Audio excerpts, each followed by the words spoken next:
Sì, ecco. Chi è? Prego. Buongiorno. Buongiorno. Conosce Richard Greenleaf? Come? Dove vivere Richard Greenleaf? Ah, Riccardo. Sì, Riccardo. Certo, su. Su.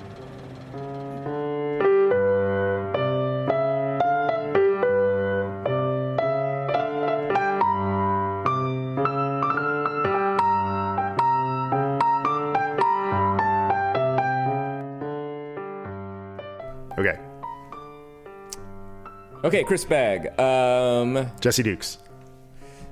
We were going to be talking about Milkman next. You're doing, listener, Chris Bagg is dancing to my words at this moment and snapping his Well, fingers. you started with the snap, and so...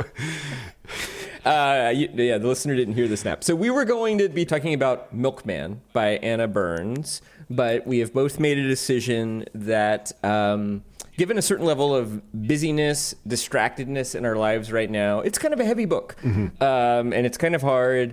And tell our listener what caught your attention recently. Well, we just did this repost of our Ripley episodes because Netflix has just released Ripley, and I was watching it one night and sort of sent you a text like, have you watched this? It's beautiful. And that's what kind of prompted us to put out our Ripley episodes. And yeah, we decided that what would be a really fun thing to do would be to give Ripley, the Netflix series, the upper middle brow treatment. So that is what we are going to do next. And for those of you who heard that we were reading Milkman and you're shaking your fist at your podcast app right now, we will get to it. It's a great book. I've read more than half of it. It's got wonderful prose and stylings. It's very specific time and place. So your reading Milkman will not be wasted. But we're both fans of the 1999 Anthony Minghella movie with the most incredible cast, right? Jude Law, Matt Damon, Philip Seymour Hoffman, Gwyneth Paltrow, Kate Blanchett. Yes, just sort of dropped in there. Waltzes through like a... And some other like amazing character actors and Italian actors and people like that too. I mean, we both love it. There are other Ripley films that we have talked about, that we have watched. There's the one with John Malkovich, which is wonderful. So what are you going to be... But this one is very much, I would say, a reinterpretation of the novel. It's not a remake of the 1999 Minghella movie. It is going back to Patricia Highsmith's novel. Yeah. So what are you going to be watching for?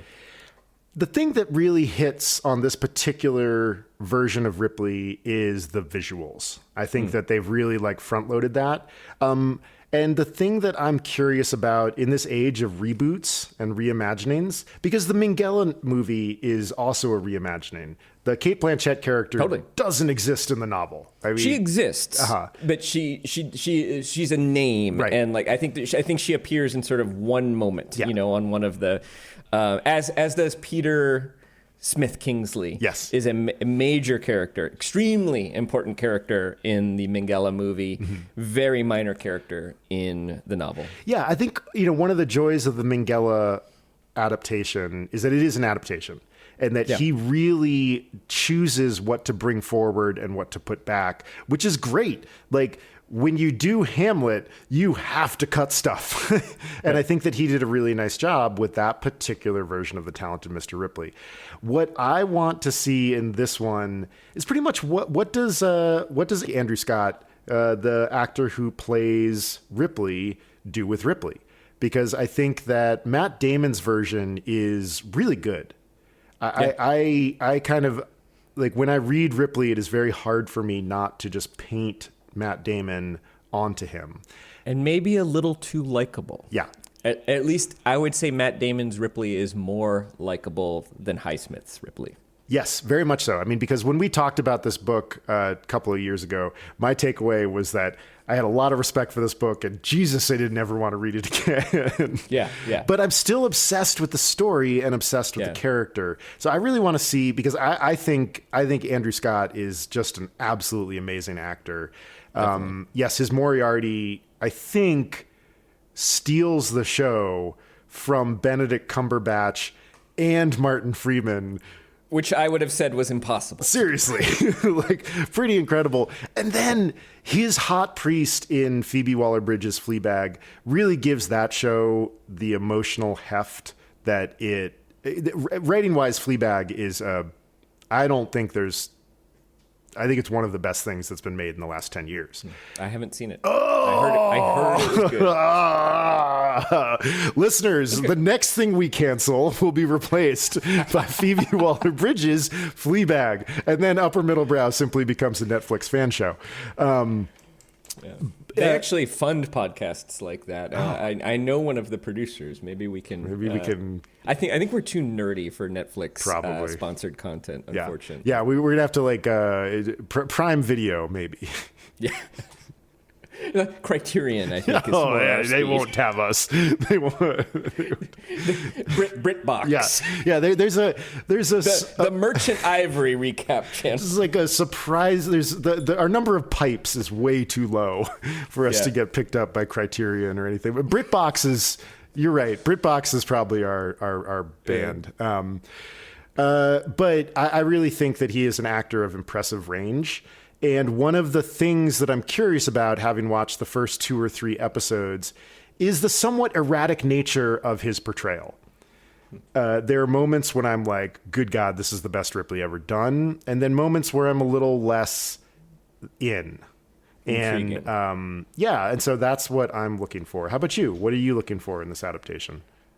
Well, one of having watched the first episode and gotten in a little bit, one of the things I am seeing the directors doing and the cinematography is creating a real sense of mood. And we've talked about this before, that I like stories where rather than the mood coming from the emotional narration of interiority, it somehow is conveyed through the circumstance and landscape and the poetry of those things, And I think that TV is really good at doing that. There's some novelists who are really good at doing that too, like Jonathan Lethem, like Ernest Hemingway is probably the greatest one. So I'm curious to see if that will hold up, because I did find in the first one, the performances that were not Andrew Scott to be a little bit wanting. The guy who plays Dickie and Dakota Fanning, who plays Marge, there was something I found a little bit flat about them at first.